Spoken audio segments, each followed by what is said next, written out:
Welcome to Donmar TV News Channel. Ayon pa kay Commissioner George Erwin Garcia, siya kasi yung assigned diyan sa debate, ay satisfied siya sa paghahanda sa debate at particular na dito sa security.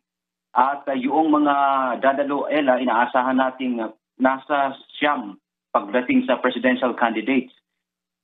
Sa huling impormasyon na ibinibigay ng COMELEC, siyam nga ang dadalo doon sa presidential debates bukas. Tanging si Ferdinand Marcos Jr. ang hindi pa nag-commit na dumalo. Pero batay sa naunang pahayag ng COMELEC, kapag sa araw ng halalan o sa araw ng debate ay darating si Marcos, ay papayagan pa rin naman itong sumali.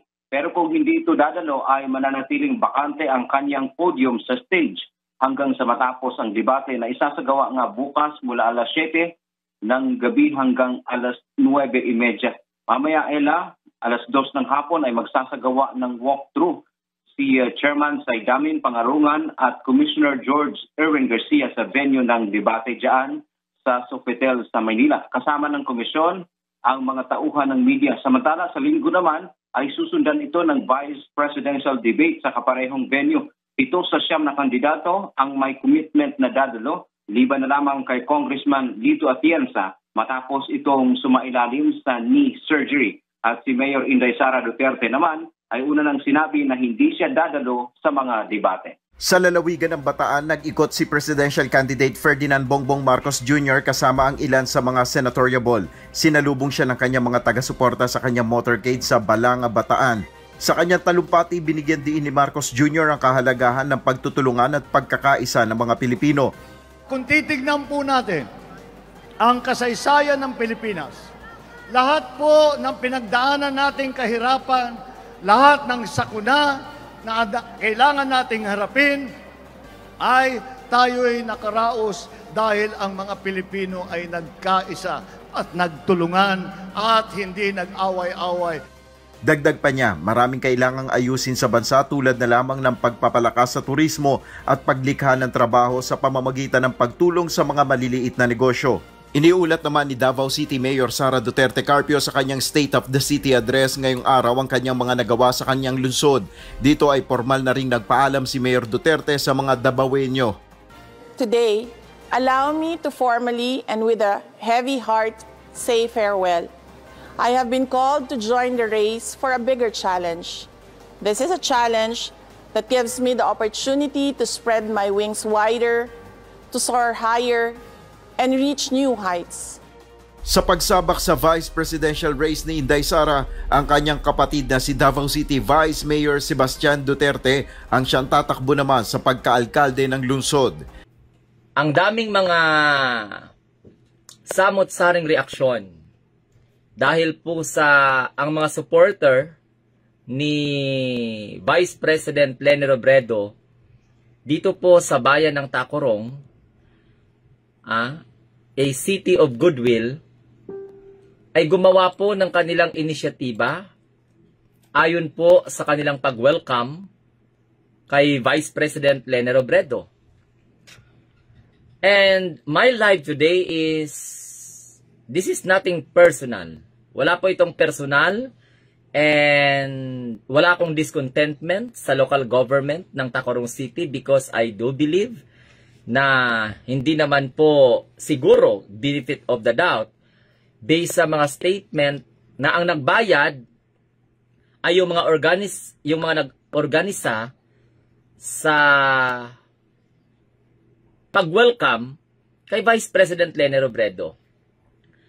And another one is, I really admire the position of the local government unit na kung sino man ang kandidato na pupunta sa aming syudad, sa aming pinakamamahal na syudad, ay very much welcome.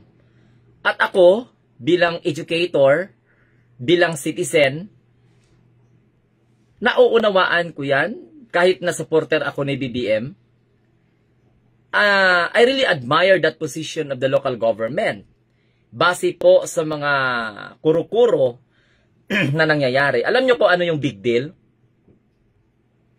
Yung gawing pansamantalang kulay pink ang color or ang mapa ng Pilipinas. Simple lang naman yun eh. Kung sinasabing it is an honor na i-welcome, no, si Vice President Leni Robredo as Vice President, yes, okay, we affirm that idea. But the visit of Vice President Leni Robredo here in Tacurong City is not his function as Vice President, considering, for example, na marami siyang natulungan sa syudad ng Tacurong. Naiintindihan ko yan. Nauunawaan ko yan. Bilang mamamayan ng Tacurong, I understand that we are all accommodating. Maganda yung ating mga saloobin. Nagkakaisa kabila po ng pagkaiba-ibang kandidato. Pero ang pagbibigay naman siguro ng isang opinyon ay hindi naman po siguro tayo deserving ng mga sinasabing mga baghak. Kung gusto ninyo pagdating ni BBM gawin yung pula. No, it's not that. Actually, sa mga supporter ni Leni Robredo, kung sino man sa inyo dyan, I know ang iba kilala ko, ang iba hindi.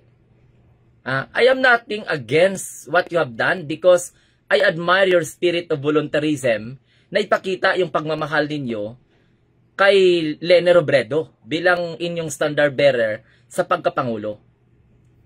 Yung aming tinatangnan dito, kasi yung paggawa ninyo, cellophane man yan, no? Cellophane, tinabunan ninyo, ang landmark, ang mapa ng Pilipinas. Dapat you are open for a what we call constructive criticism. Pwede naman na i-welcome si Leni Robredo na hindi po pakialaman ang emblem or ang replika, ang mapa ng Pilipinas. Kasi very clear eh. Very clear. Kaya nga sabi sa live ko, this is nothing personal. Hindi ibig sabihin na botante ako ni Bongbong Marcos ay hindi welcome si Leni Robredo. Sino dito? Wala. Lahat tayo welcome. Lahat. Consider, as a matter of fact, Isko Moreno nag-visit na sa Tacurong City. Yung ikinagulat lang ng taong bayan ng Tacurong ay yung lagyan ng cellophane kasi meron pang mga notions na ano ang sabi ng iba, hindi tinta, cellophane, binalot ng mapa, ang mapa ng Pilipinas. Kahit saang anggulo, ang harapan ng City Hall, pwede nyo pong gamitin yan. Pero yung landmark na nagpapakilala ng sa anyo ng mapa ng ating bansa, palitan ninyo ng kulay pink, that is too much political. At makakaani po talaga ng batikos yan sa taong bayan. At yung pagbabatikos na yan, it doesn't mean na hinuhusgahan kayo. Kung di pinapaalala lang sa inyo, yung kanilang pagtataka kung bakit lumagpas kayo sa limit. Sabihin man ninyo, wala kayong lalabag na batas, but for the sake of delikadesa. Kasi, hindi naman po kulay pink lahat ng tao sa Tacurong eh. Sinasabi po ng mga supporter ni Leni Robredo, gastos po ng volunteer niya, gastos po ng suporta niya. Wala naman kaming sinasabing gasto ng local government. As a matter of fact, bakit gastuhan ng local government? Kung hindi man po si Leni Robredo ang kanilang kandidato. Kung si Leni Robredo man ang kanilang kandidato, eh di permission. Nagtataka lang kami, ako personally sabi ko nga, I am nothing against local government unit of Tacurong City. But look at the comment, nakita ninyo, hati, no? Hati ang taong bayan ng Tacurong dahil po sa ganun. There are some suggestion nga na pwede naman kayo magkabit ng mga balon, pwede naman kayo magkabit ng tela, pwede naman kayo magkabit ng bandala. Kahit sabihin pa ninyong isang araw lang, wag nyo pong pwedeng sabihin sa amin na pag pumunta si BBM, pag pumunta si Conino dyan, gawin nyo naman kulay. No. Mas na-appreciate po nga sabi ko ng mga taga-Tacurong, maka BBM man, maka Leni man, maka Isko man, maka Pacquiao man, kung ang kulay na nilagay ninyo ay walang bahid ng politika. Because whether you like it or not, that is a public property. Ang manifestation po doon, ang connotation sa ginawa ninyo is, it seems that you wanted to present that Tacurong City is a pink country. Which is not. be sensitive enough. Kaya wag nyong sabihin na kapag dumating si Bongbong Marcos, ganun din dapat ang gawin ng supporter ni Bongbong Marcos. Anong sabi ko? Kung ginawa ni Bongbong Marcos yan, ako pa rin mismo ang isa sa mga magko-comment bilang mamamayan ng Tacorong na hindi po dapat ganun. So, paano po tayo makapag-establish ng unity kung iisang kulay lang ang ilagay po ninyo dyan? At siyempre, nagtatanong kami sa local government unit. So, tao ang sumasagot. Pero mayroon pang mga mura. Kapag pumunta kayo sa page ng Uswag Tacorong, naiintindihan namin. But because you are so passionate, ako as a teacher, I understand that. Naiintindihan ko yung sentimento ninyo, mga supporter ni Leni Robredo, oldest and youth, that you are really passionate. Are you really passionate in order that your candidate win? Ang sinasabi nyo, let us welcome Leni Robredo here as a vice president. Okay, good. But the trip of Leni Robredo here and her camp is not about, it is not function as vice president alone. He is running for a position of president of this country. Kaya hindi po maiwasan na mayroon pong magpupuna. At kapag kayo naman mga kabataan, pinuna, hindi ibig sabihin na minamasama kayo. Kasi whether you like it, may magawa kang mabuti, may magawa kang mali, meron pong puna yan. Pero kung ang puna, nakikita lang na ninyo at nararamdaman, na hindi po para naman dyan para sa ikapapahamak ninyo, bakit hindi nyo kayang unawain? Hindi po issue kung anong nagawa ni Leni Robredo sa Tacorong, hindi po issue kung ano tayo ka-hospitable, kasi alam naman natin sa sarili natin that everybody is welcome. But look at now, nilagay ninyo sa public opinion ang local government unit ng City of Tacorong. And the content of our opinion is not to destroy the credibility of the local government. Kung sinabi ninyo na hindi po utos ni Mayor yan, but the approval? Hindi ba naisipan ng local government unit na i-advise kayo na kung pwede, pintahan nyo na lang ng maayos or kung gusto ninyo, o lagyan nyo ng kulay na sari-sari, hindi po talaga buong pink? Kasi magiging political opinion po yan pagdating ng araw. Kahit sabihin pa ninyo, isang araw lang. But, hindi kayo nagiging sensitive. You should not make use the public property as a props. Okay lang siguro kung grandstand yan. Walang problema. At hindi naman namin sinasabi na pinta pong ginamit ninyo. So, syempre, in the first place, magtatanong kami. And good because you inform us na plastic po yan.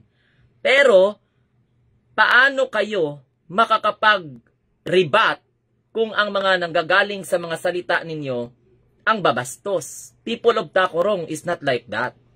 Kaya nga nagulat ako eh. Look at the comment in Uswag Tacorong page. So ngayon, pinapacify ninyo. Nilagay ninyo sa public scrutiny and public opinion, okay, ang local government unit. Kasi, chief executive ang mag-a-approve niyan. Kapag halimbawa may gusto kayong gawin sa ating syudad, pwede namang magtali kayo ng mga ribbon na color pink, pwede naman may mga balloons kayo or kung ano-ano pa dyan. 'Di ba? Pero, ang tinatanong ng taong bayan, including myself, hindi ito bias. Kaya kapag mag-ano kayo, bakit ninyo nilagyan ng plastic? Okay, plastic given. Pero nakikita nakikita ng tao. Kahit sabihin hindi kayo political bias, magiging political bias ang local government unit. Why? Kasi ang tao hindi mo mapipigilan ng kanilang emotion, kasi hindi lang man kayo ang may alam. Hindi lang man kayo ang sinasabi ninyong tama para sa mga sarili ninyo, may mga pagkakataon talaga dyan na nagiging mali po yan sapagkat alam din ng mga tao kung ano yung tama.